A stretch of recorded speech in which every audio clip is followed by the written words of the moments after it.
Sekitar pertengahan di tahun 1970-an, tiga negara di Asia Tenggara telah dihebohkan oleh pembunuhan berantai yang terjadi menimpa para turis dari barat.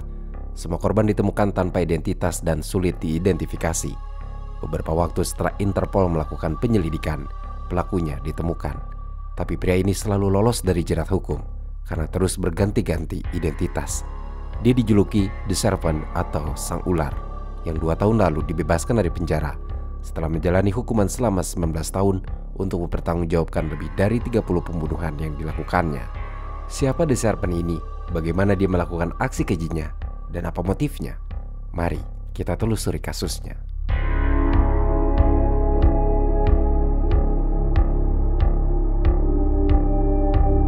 Suatu pagi, seorang nelayan yang sedang mencari ikan di Teluk Thailand tiba-tiba saja menemukan mayat seorang wanita yang menggunakan bikini bermotif bunga mengambang di permukaan laut. Tentu saja dia panik dan segera memberitahu Royal Thai Police yang bergegas ke lokasi penemuan mayat. Petugas forensik akhirnya memeriksa korban yang tampaknya masih muda. Mayat itu tidak memiliki identitas dan tidak ada tanda-tanda kekerasan pada tubuhnya. Polisi sempat menanyai nelayan yang menemukannya, tapi nelayan itu tampaknya tidak mengetahui apapun tentang identitas mayat yang ditemukan. Pada pemeriksaan awal, disimpulkan kalau korban merupakan orang barat yang kemungkinan mengalami insiden saat berenang di laut. Mayat tanpa identitas tersebut akhirnya dibawa ke rumah sakit untuk memeriksa sidik jari dan diotopsi. Selama hampir 2 bulan, otopsi yang dilakukan ternyata tidak memberi petunjuk untuk menemukan identitasnya karena sidik jarinya tidak teridentifikasi juga dalam data. Hanya saja, tes toksikologi kemudian mengungkap kalau dalam tubuh mayat itu terdapat kandungan alkohol dan ganja. Di wilayah Thailand, turis yang mabuk karena alkohol dan ganja lalu ditemukan tewas tampaknya saat itu adalah hal yang cukup normal terjadi. Makanya, petugas kepolisian tidak menaruh curiga tentang kematiannya dan menyatakan bahwa kematiannya dikarenakan kecelakaan berenang. Mereka sama sekali tidak curiga kalau wanita itu merupakan korban pembunuhan. Namun anehnya, setelah beberapa waktu penemuan mayat ini, tidak ada seorang pun yang melapor tentang kehilangan atau berusaha mencari korban. Kepolisian Thailand sampai bergerak menelusuri hotel demi hotel di sekitar wilayah penemuan mayat untuk mencari tahu di mana sebelumnya korban tinggal atau mungkin ada seseorang yang pernah melihat serta mengenalnya. Lagi-lagi upaya kepolisian tidak membuahkan hasil yang memuaskan sampai kemudian mayat lain ditemukan, tapi bukan di laut, melainkan di tepi pantai. Mayatnya seorang laki-laki dan merupakan orang barat, ditemukan di pinggir jalan menuju resort Pattaya. Korban kali ini ditemukan dengan pakaian lengkap, tapi beberapa bagian tubuhnya terlihat terbakar. Lagi, korban tidak memiliki identitas yang bisa dilacak. Tidak ada yang melaporkan kehilangan, petunjuk hampir nihil. Hanya saja, kali ini jelas, polisi menetapkannya sebagai kasus pembunuhan. Masalahnya, karena cara dan pola kematiannya berbeda, jadi mayat kedua yang ditemukan awalnya tidak dikaitkan dengan mayat pertama yang ditemukan, meskipun lokasi penemuannya hampir berdekatan. Belum selesai dengan teka-teki mayat kedua ini, polisi kembali mendapat laporan penemuan mayat lainnya hanya sehari setelah mayat kedua ditemukan. Saat itu tercatat di tanggal 16 Desember 1975. Lokasinya masih tidak jauh dari titik penemuan mayat sebelumnya. Penduduk setempat menemukan 2 mayat. Kali ini mayatnya adalah seorang pria dan seorang wanita. Mereka dibakar. Ketika ditemukan bahkan tubuhnya masih berasap. Polisi lebih sulit mengidentifikasi kedua mayat ini karena wajah mereka sudah benar-benar hangus. Jari jemarinya pun tidak bisa lagi digunakan sebagai alat identifikasi. Polisi berusaha keras menemukan hal lain yang bisa dijadikan petunjuk, walaupun yang mereka temukan hanya label pakaian di tubuh wanita, menunjukkan kalau kedua korban kemungkinan besar berasal dari Belanda. Kini kepolisian Thailand punya 4 mayat orang barat yang tidak memiliki identitas dan hanya punya sedikit petunjuk tanpa mengetahui motif pembunuhan. Satu-satunya bukti kuat yang bisa kepolisian andalkan adalah petunjuk forensik untuk membuat rekonstruksi pembunuhan. Dari 2 mayat terakhir yang ditemukan, terdapat bukti-bukti kalau sebelum dibakar hidup-hidup, mayat wanita dipukuli dengan benda keras, sementara mayat pria pingsan karena dicekik hingga kehabisan nafas. Diperkirakan kalau 4 mayat yang ditemukan berusia antara 18 hingga 25 tahun. Tidak lama juga, mayat kelima ditemukan dengan pakaian renang bermotif bunga, mirip dengan yang digunakan korban pertama. Mayat kelima ini pun tanpa identitas dan sulit diidentifikasi. Ketika kepolisian Thailand masih disibukkan dengan serangkaian pencarian identitas para korban, di wilayah Kathmandu, Nepal pun mulai heboh dengan kasus pembunuhan setelah 2 anak laki-laki setempat menemukan 2 mayat orang barat terbakar tanpa pakaian. Mayat-mayat teridentifikasi sebagai seorang wanita dan seorang pria. Petugas forensik menemukan luka di dada si wanita, sementara mayat pria ditemukan dengan luka di lehernya. Kondisi mayat-mayat tersebut sulit diidentifikasi, wajahnya pun sudah hancur. Kepolisian Nepal tidak menemukan identitas mereka. Sampai akhirnya penyelidikan mulai mendatangi seluruh penginapan di Kathmandu untuk mencari tahu apakah ada turis yang menghilang. Kali ini, polisi Nepal berhasil mendapat petunjuk identitas korban dari salah satu penginapan yang mengatakan bahwa ada sepasang turis yang tidak kembali berhari-hari. Salah satunya warga Kanada yang bernama Lauren Carrier berusia 26 tahun dan mayat pria diketahui merupakan warga Amerika Serikat yang bernama Connie Jobronzing berusia 29 tahun. Tapi dalam beberapa sumber, kedua korban sempat diidentifikasi secara keliru sebagai Lady Dupar dan Annabelle Tremont. Ketika kamar dua turis itu digeledah oleh polisi, mereka tidak bisa menemukan paspornya dan hanya menemukan buku harian yang di salah satu lembarnya bertuliskan Alain Gaftier dari Bangkok. Penggeledahan yang cukup ramai itu membuat tetangga korban menemui polisi untuk memberikan keterangan bahwa kedua korban sempat berkenalan dan bertemu seorang pria yang mengaku sebagai pedagang permata dari Bangkok. Mendengar hal itu, polisi akhirnya membawa mereka untuk mengidentifikasi korban dan kedua tetangga kamarnya meyakini kalau korban memang Lauren dan Connie. Meskipun sebenarnya pembunuhan di Thailand dan Nepal saling terkait, tapi saat itu pihak berwenang belum mengetahuinya dan melakukan penyelidikan terpisah. Interpol tetap terlibat karena para korban merupakan turis asing. Sayang sekali, dengan sedikit petunjuk, sulit untuk menemukan pembunuh yang masih berkeliaran dengan bebas itu.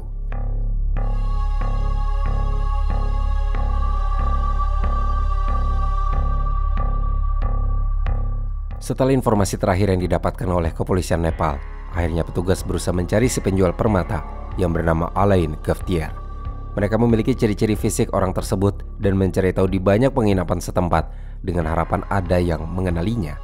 Namun menariknya, ketika salah satu resepsionis mengenali ciri-ciri fisik yang disebutkan petugas, dia bilang kalau orang itu memberikan identitas berbeda kepada hotel. Identitas yang tertulis bernama Henk Bintanja dari Belanda. Resepsionis berkata bahwa orang itu mengendari mobil putih ketika tiba di hotel. Hanya itu informasi yang dapat dia berikan. Pencarian akhirnya dilakukan di seluruh Kathmandu. Kepolisian Nepal membuat pos-pos pemeriksaan dengan menghentikan semua mobil dan mewawancari setiap pengemudi serta penumpang. Mereka sempat menemukan mobil yang sesuai dengan deskripsi resepsionis penginapan. Tapi pengemudi dan penumpangnya yang mengaku sebagai suami istri menyangkal bahwa mereka mengenal para korban. Paspor mereka yang diperlihatkan bernama Henk Bintanja dan Cornelia Hemker, tapi saat itu kepolisian tidak bisa memastikan apakah paspor itu asli atau palsu atau bahkan sudah dimanipulasi. Hanya saja karena kekurangan bukti, akhirnya pasangan suami istri itu dilepaskan begitu saja. Diketahui mereka sempat kembali ke hotel dan masih menetap di Kathmandu selama beberapa hari. Polisi Nepal selama itu masih mencari petunjuk, tapi beberapa saksi di lokasi penemuan mayat mengungkap tentang plat mobil yang terlihat di dekat mayat itu ditemukan, di mana platnya cocok dengan mobil yang digunakan oleh orang yang menggunakan paspor Henk. Tidak hanya itu, polisi juga menemukan kalau ada dua surat berisi tanda tangan Lauren yang berbeda. Ahli tulisan tangan yang meneliti surat itu menemukan kalau tanda tangan di surat kedua memiliki kemiripan yang sama dengan tulisan pria yang saat itu dikenal sebagai identitas Henk. Surat kedua juga dikeluarkan pada tanggal 24 Desember, yang merupakan hari yang sama saat jenazah Lauren dibawa ke kantor forensik. Polisi Nepal akhirnya mencoba mencari pria yang mengaku sebagai Henk itu untuk diamankan, tapi mereka terlambat karena orang yang mereka cari telah melarikan diri meninggalkan paspor serta beberapa dokumen yang tidak lagi mereka gunakan. Kedua pelaku yang tampaknya pergi dengan terburu-buru karena kamar penginapannya tampak berantakan dan baju terhampar di mana-mana. Namun meski kehilangan jejak pelaku, kebenaran sudah sedikit terungkap. Kepolisian Nepal menemukan bukti kalau pelaku menggunakan identitas palsu yang mungkin dia dapatkan dari korban sebelumnya untuk masuk ke Nepal. Lalu kini mereka kabur dari Nepal dengan menggunakan identitas Lauren dan Connie. Mereka tidak terlacak lagi setelah itu. Butuh waktu berbulan-bulan untuk menemukan petunjuk dengan bantuan Interpol sekalipun. Sementara itu di Thailand, polisi masih belum menemukan pelaku. Setidaknya sampai kemudian Kedutaan Besar Belanda di Thailand mendapat pesan bahwa dua pasangan Belanda yang bernama Henk Bintanja dan Cornelia Hemker telah hilang kontak dengan keluarganya di Belanda.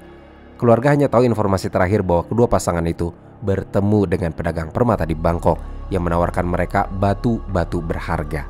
Menurut keluarga Henk dan Cornelia, pria itu merupakan orang Prancis bernama Alain Gaftier yang sedang menetap di Bangkok dan sempat menawarkan Hank dan Cornelia untuk berkunjung ke apartemennya. Pihak kedutaan Belanda akhirnya menghubungi kepolisian Thailand untuk meminta bantuan mencari dua pasangan yang menghilang tersebut. Masalahnya, saat itu kepolisian Thailand mengatakan mereka tidak menemukan informasi apapun tentang pasangan yang hilang. Diplomat Belanda yang bernama Herman Knippenberg dan istrinya, Angela Ken, akhirnya menyelidiki sendiri informasi tentang pedagang permata yang terakhir kali diketahui bersama Hank dan Cornelia.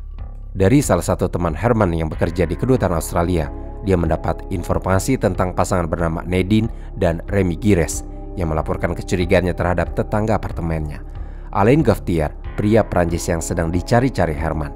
Menurut kesaksian Nadine yang beberapa kali sempat mengobrol dengan pasangan Alain, yang dia ketahui bernama Mary Andre Leclerc yang berasal dari Kanada. Dalam beberapa kesempatan Mary akan mengatakan kalau Alain adalah pria yang kasar dan posesif yang mungkin akan membunuh Mary jika dia pergi darinya. Namun kata Nadine, seringkali Mary menutup kalimat tersebut dengan kalimat bahwa dia hanya bercanda. Nadine mulai lebih curiga ketika melihat kalau pria yang dikenalnya sebagai Alain seringkali membawa turis-turis muda ke apartemen. Tapi setelah itu, para turis yang dibawanya tidak pernah terlihat lagi setelah Alain membawanya pergi dengan alasan turis-turis tersebut sakit. Anehnya menurut Nadine, ketika para turis itu dibawa pergi, Alain meninggalkan tas, perhiasan, dan paspor mereka di apartemennya. Nadine juga menyebut kalau Alain ini tidak bertindak sendirian. Dia punya rekan bernama Ajay Chaudhry, pemuda India yang tampaknya menjadi tangan kanan Alain. Dari deskripsi yang dijelaskan oleh Nadine, tergambar kalau Ajay merupakan orang yang tidak segan menunjukkan pisaunya dan mungkin bertindak sebagai eksekutor di bawah komando Alain. Sementara Mary yang cukup paham dengan hal-hal farmasi sepertinya bertindak sebagai orang yang meracuni para korban. Nadine sendiri mengaku sempat bertemu dengan Hank dan Cornelia ketika dia melihat permata yang katanya dijual oleh Alain. Tapi kedua pasangan itu diketahui mendadak jatuh sakit dan Alain serta Ajay membawa mereka pergi. Nadine tidak pernah melihat keduanya lagi semenjak itu. Berbekal kesaksian Nadine inilah akhirnya Herman meminta izin untuk menggeledah apartemen Alain yang sedang kosong. Karena sepertinya setelah pembunuhan di Nepal, meskipun dia sempat kembali ke Thailand, tapi Alain tidak lama berada di Thailand dan berangkat lagi menuju India. Kepolisian Thailand memberi izin untuk menggeledah apartemen, di mana kemudian ditemukan banyak bukti, seperti dokumen dan paspor korban, serta racun dan jarum suntik yang sebagian sudah terpakai. Herman kemudian pergi ke pusat forensik untuk mencocokkan catatan gigi kedua korban yang sedang dicarinya dengan mayat yang disimpan oleh kepolisian Thailand. Hasilnya cocok. Kedua mayat itu memang benar-benar Hank dan Cornelia yang menghilang.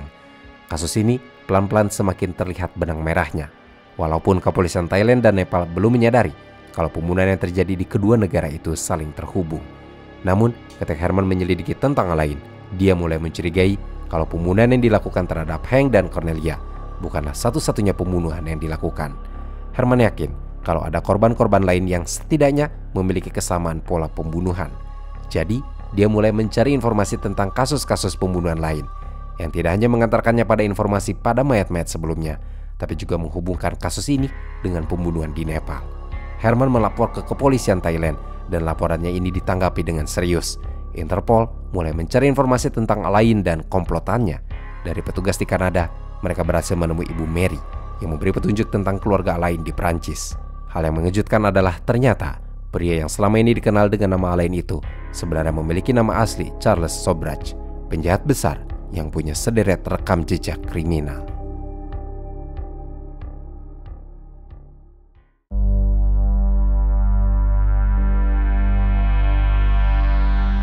Pria yang diburu Interpol itu lahir pada tahun 1944 di Saigon dalam Uni Indochina dengan nama Hot Chan Bounani Garmut Sobhraj. Ayahnya merupakan keturunan suku Sindhi India, sementara ibunya berasal dari Vietnam. Orang tuanya ini tidak pernah menikah, sehingga ayahnya kemudian menyangkalnya sebagai anak. Ibunya kemudian menikah dengan seorang letnan angkatan darat Prancis yang ditempatkan di wilayah Indochina Prancis. Dan nama Hot Chan pun berganti menjadi Charles Garmut Sobhraj dalam catatan gereja pada tahun 1959. Dikarenakan tempat kelahiran Charles merupakan wilayah kolonial Prancis, dia memenuhi syarat untuk mengganti kewarganegaraan Prancis. Masa kecilnya dihabiskan untuk berpindah-pindah antara Asia Tenggara dan Prancis bersama keluarganya, yang sering membuatnya merasa diabaikan karena bagi Charles, ibunya lebih memperhatikan anak-anak dari suaminya itu. Barangkali karena kurangnya perhatian, saat remaja, Charles mulai melakukan kejahatan kecil. Dia dia mendapat hukuman penjara pertama kali atas pencurian pada tahun 1963 dan menjalani masa hukumannya itu di penjara Poissy, dekat dengan Paris. Selama berada di penjara, Charles memanipulasi petugas agar memberinya keistimewaan khusus, seperti diizinkan menyimpan buku di selnya. Pada waktu yang sama pun Charles bertemu dengan Felix de Sogna, seorang pemuda kaya dan relawan penjara, serta kemudian mereka berteman dekat. Begitu dibebaskan bersyarat, Charles tinggal bersama Felix dan menghabiskan masa muda awalnya itu dengan menjalani dua kehidupan berbeda di antara masyarakat kelas atas Paris dan dunia kriminal bawah tanah. Perlahan-lahan, Charles mengumpulkan kekayaannya dengan melakukan perampokan dan penipuan. Charles pun kemudian bertemu dengan perempuan bernama Chantal Champollion, wanita muda Paris yang berasal dari keluarga konservatif, dan akan dinikahinya. Hubungan mereka tidak berjalan mulus. Ketika Charles ingin melamar kekasihnya ini, dia justru lebih dulu ditangkap oleh polisi karena mencuri kendaraan dan dijatuhi hukuman 8 bulan penjara. Kekasihnya setia mendukung Charles sampai dia dibebaskan, lalu mereka menikah. Charles kemudian benar-benar resmi menjadi warga negara Prancis di tahun 1970 karena ibunya merupakan warga negara Vietnam, wilayah bekas koloni Prancis. Namun di tahun yang sama, Charles bersama Chantal pergi meninggalkan Prancis menuju Asia untuk menghindari penangkapannya atas kasus perampokan dan penipuan. Mereka melakukan perjalanan melalui Eropa Timur dengan menggunakan dokumen palsu. Untuk bertahan hidup dan tetap memiliki uang, Charles merampok para turis yang awalnya dia dekati sebagai teman di sepanjang perjalanannya. Dia dan istrinya pada akhir tahun 1970 sampai di Bombay atau sekarang lebih dikenal sebagai Mumbai. Di kota tersebut, Charles akhirnya punya seorang anak perempuan yang dinamai Usha. Kehadiran putrinya tidak mengubah Charles menjadi pria yang lebih baik.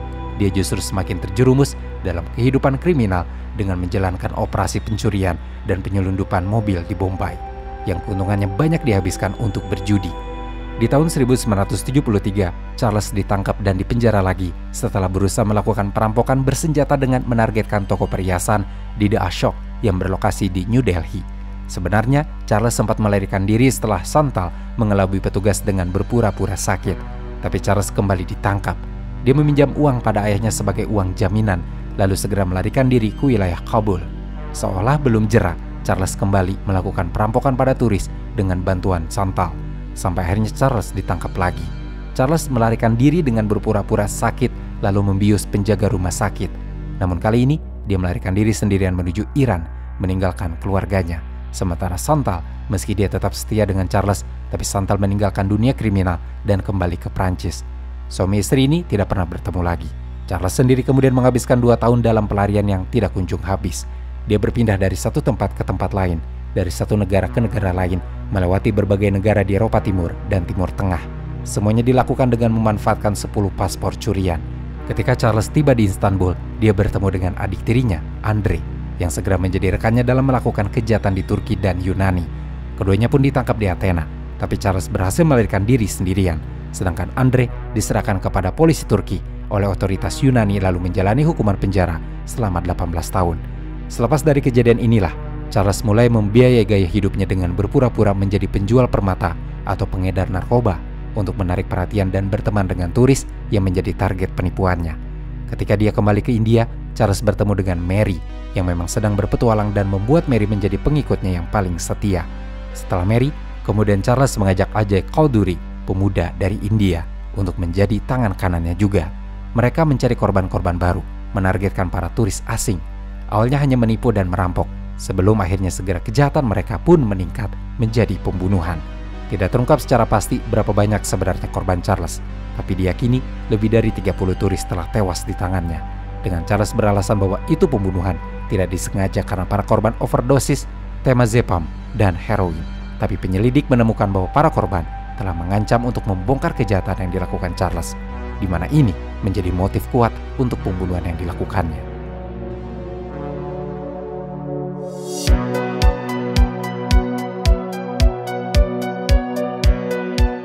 Dari data yang telah dipublikasikan, korban pertama Charles yang diketahui adalah Teresa Knowlton, gadis yang ditemukan mengambang menggunakan bikini bermotif bunga oleh nelayan di Teluk Thailand.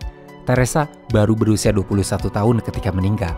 Dia merupakan seorang warga Amerika yang sedang dalam perjalanan untuk bergabung dengan biara Buddha dan diyakini sebagai korban perempuan pertama Charles yang dibunuh setelah dibius lalu ditenggelamkan.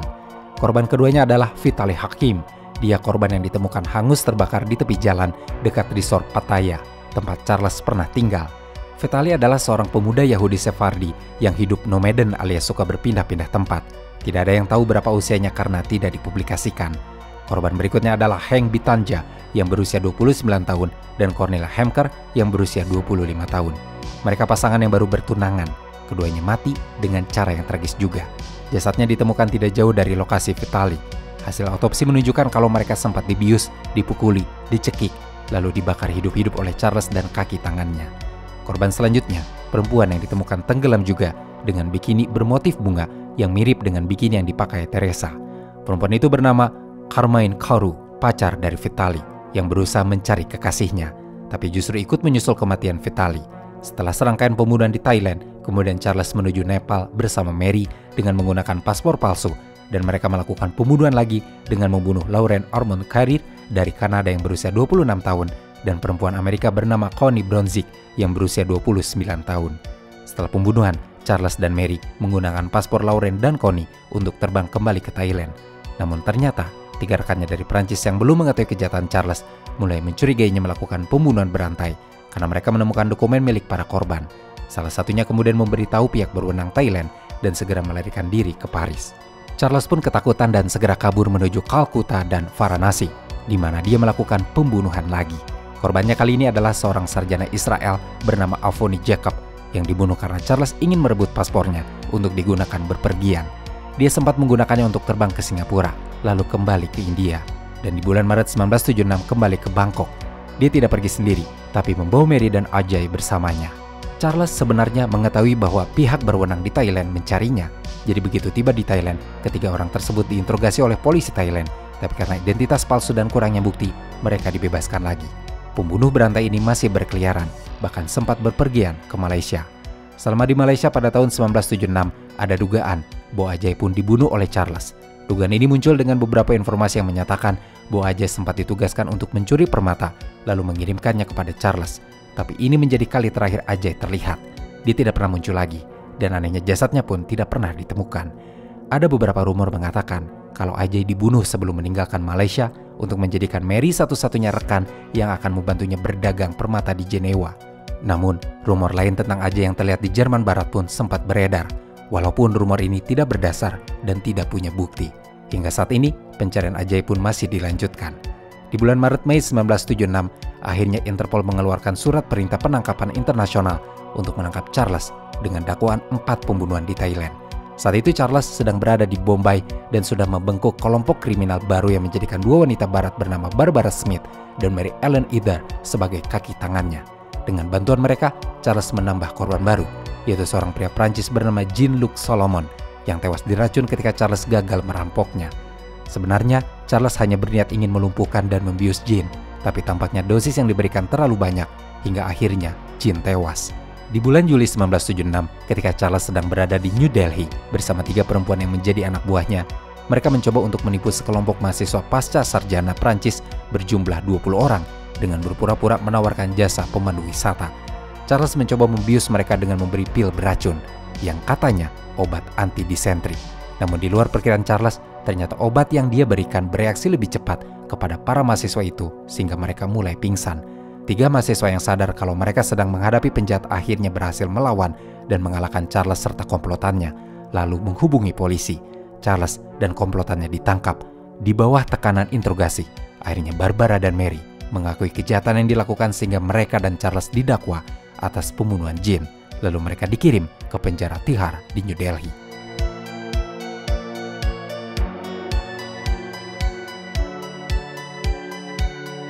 Sebelum ditangkap di India, diketahui kalau Barbara dan Mary mencoba untuk melenyapkan nyawa mereka sebelum persidangan mereka yang menunggu waktu selama 2 tahun.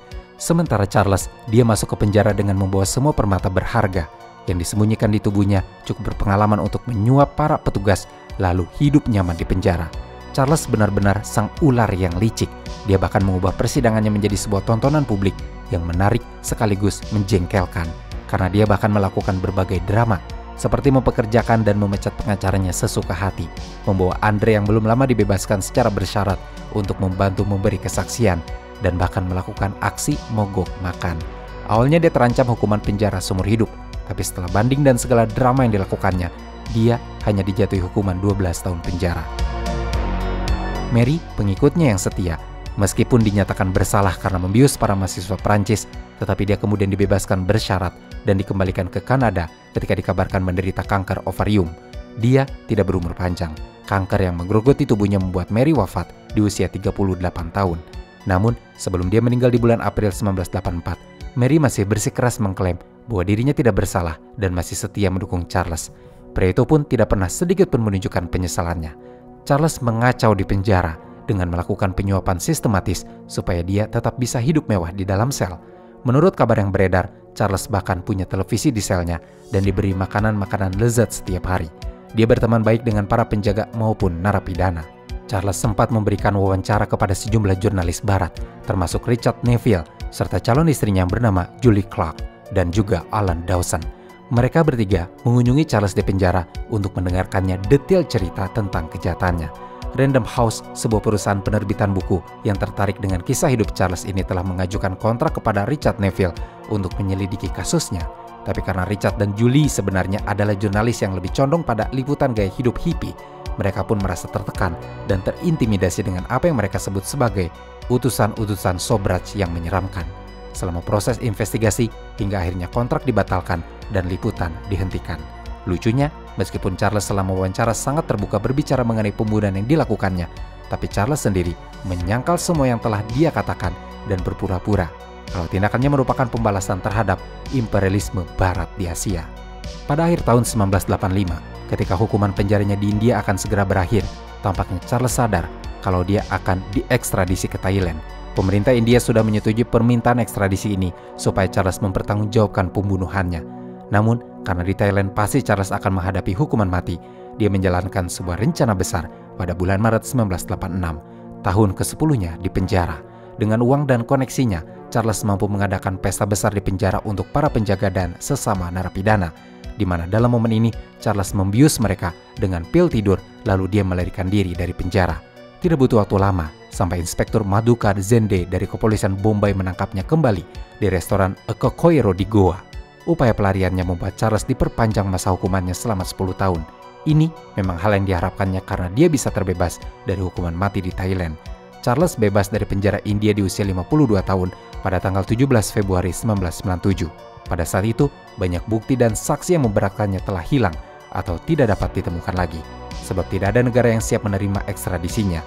Pihak berwenang India akhirnya mengizinkan Charles kembali ke Prancis, negara yang tercatat menjadi negara asalnya. Begitu kembali ke Prancis, dia sempat menikmati kehidupannya yang nyaman di Prancis karena Charles menjual hak atas kisahnya dan mendapatkan keuntungan yang besar. Namun tampaknya, Charles tidak tahan untuk kembali ke dunia kriminal. Di tahun 2003, Charles sempat kembali ke Nepal dengan alasan ingin mendirikan bisnis air mineral. Tapi kemudian dia ditangkap saat sedang berjudi di sebuah kasino, karena sebenarnya kasus pembunuhan ganda yang dilakukan Charles di Nepal itu masih menjadi kasus terbuka, dan Charles harus mempertanggungjawabkan kejahatannya dengan hukuman penjara seumur hidup. Namun sial bagi Charles, karena hukum di Nepal tidak seperti di India yang bisa dengan mudah dipermainkan. Setelah berbagai upaya untuk membebaskan diri, bahkan dikabarkan sampai menikahi seorang wanita Nepal saat berada di penjara, tetap saja upaya membebaskan diri dari hukum itu selalu gagal. Charles baru dibebaskan pada tahun 2022 lalu dengan alasan usia tua dan kesehatan yang sudah sangat memburuk. Pemerintah Nepal langsung mendeportasinya ke Prancis begitu dia dibebaskan. Sampai saat ini, dikabarkan kalau Charles hidup dari hasil pendapatannya menjual hak atas kisahnya yang diterbitkan menjadi buku maupun difilmkan.